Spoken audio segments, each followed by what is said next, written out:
Bonjour à tous, j'espère que vous allez bien. Bienvenue dans ce nouvel épisode du calendrier de l'Avent de Pratique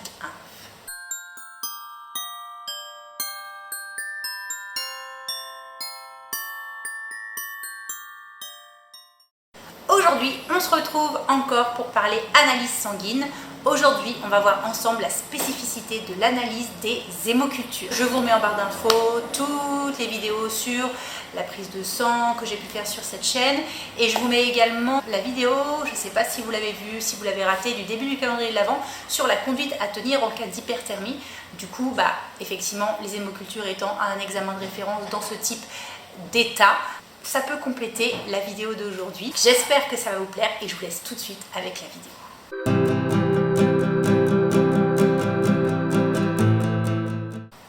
Donc les hémocultures, c'est quoi? Pourquoi est-ce qu'on fait des hémocultures? Qu'est-ce que c'est? Alors, les hémocultures, c'est un prélèvement sanguin. C'est une analyse qui va permettre de mettre en évidence un micro-organisme pathogène, bactérie ou champignon, dans le sang d'un patient. Cette analyse, elle est permise par mise en culture de l'échantillon prélevé. Ça permet de mettre en place une antibiothérapie adaptée aux micro-organismes rencontrés. De cette manière, être efficace au maximum dans la prise en charge de l'infection du patient. Cette mise en culture est en fait propice à la multiplication des germes pour mieux détecter leur présence dans le sang du patient. Elle va se faire de deux manières, dans un milieu aérobie et anaérobie. Vous verrez, lors du prélèvement, vous avez deux flacons, un aérobie qui contient de l'air et un anaérobie qui ne contient pas d'air. Donc il faut bien respecter l'ordre de prélèvement de ces deux tubes pour ne pas apporter de l'air dans celui qui n'en contient pas, parce que sinon la mise en culture va être faussée. Cette mise en culture de manière aérobie ou anaérobie permet de mettre en évidence des germes qui ont besoin ou non d'oxygène pour se développer. L'incubation, généralement, c'est entre 5 et 7 jours, mais parfois, dans des cas avec des germes très difficiles à isoler, elle peut durer jusqu'à 21 jours avant d'avoir un antibiogramme bien défini.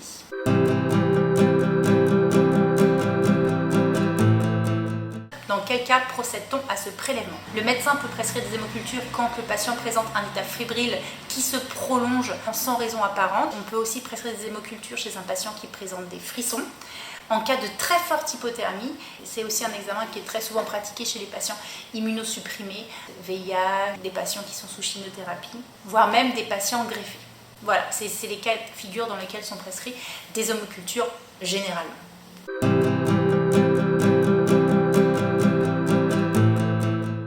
Comment est-ce que je fais? Il y a des modalités qu'il est important de respecter. Il faut prélever sur deux sites différents. Vous avez 2 fois une paire.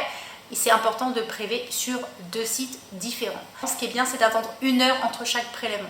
La deuxième chose, c'est si le patient présente des frissons, c'est bien de prélever pendant un frisson. C'est à ce moment-là que correspond la décharge bactérienne et on a plus de chances dans ces cas-là de détecter le germe présent dans le sang du patient. Si vous faites votre prélèvement à l'épicrânienne, vous avez une petite tubulure dans laquelle il y a de l'air.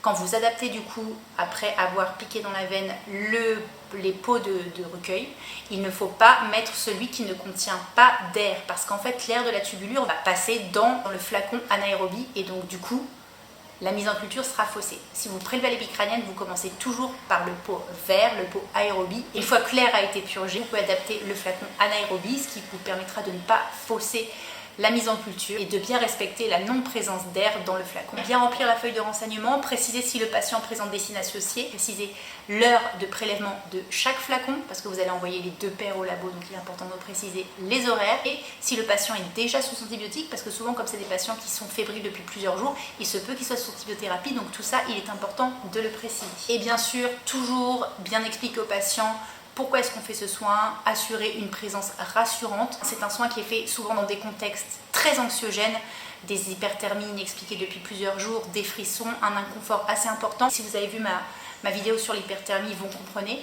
Et donc il est important de tout expliquer pour que le patient se sente rassuré et correctement pris en charge. Et maintenant, on va voir le soin en lui-même, la technique. Je vous laisse avec les images.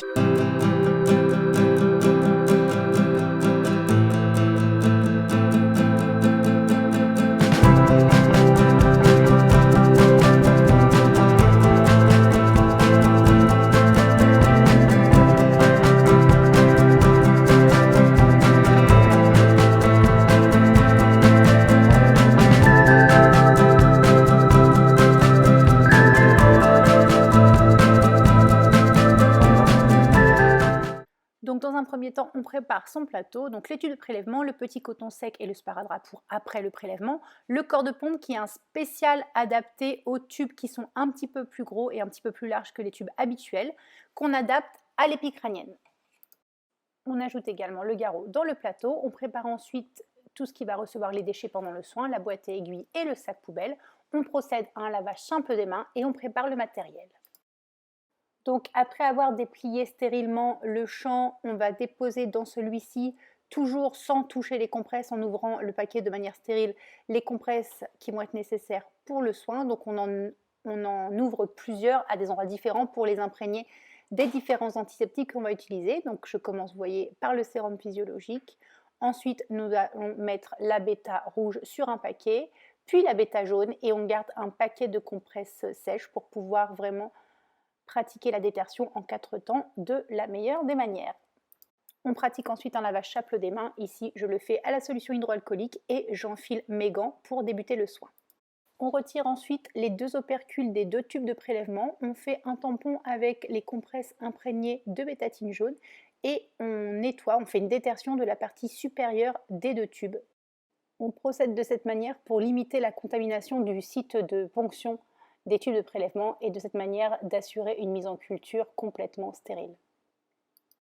Avant la détertion, vous pouvez serrer le garrot, faire une première visualisation des veines, du capital veineux du patient, parce qu'une fois que la détertion sera faite, vous ne pourrez plus vous desserrer le garrot et vous procédez ensuite à la détertion du site en 4 temps. Donc d'abord de la bêta rouge qu'on va venir appliquer en escargot sur la peau du patient à l'endroit où on a l'intention de piquer. Après la désinfection, vous jetez la compresse dans la poubelle prévue à cet effet.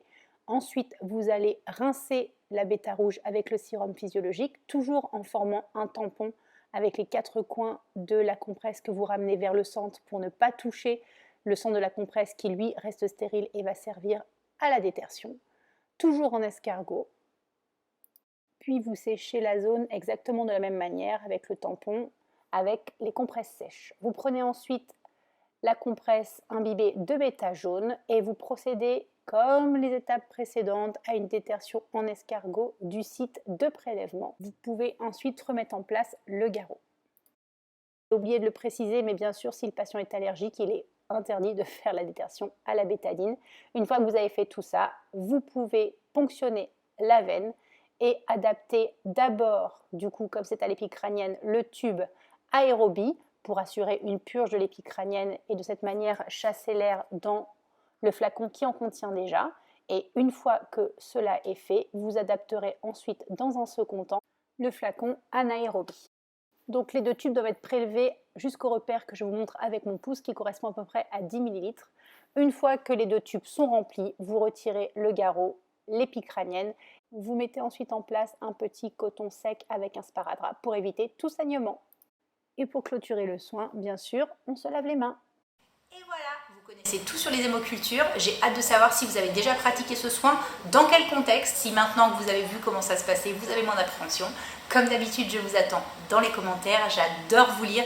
J'espère que vraiment ça vous a plu. N'hésitez pas à vous abonner vraiment si ce calendrier de l'Avent vous plaît parce que j'y passe du temps et c'est pas toujours facile avec tout ce qui est à côté. Je vous dis à demain pour un nouvel épisode du calendrier de l'Avent de Pratique 1. Bye!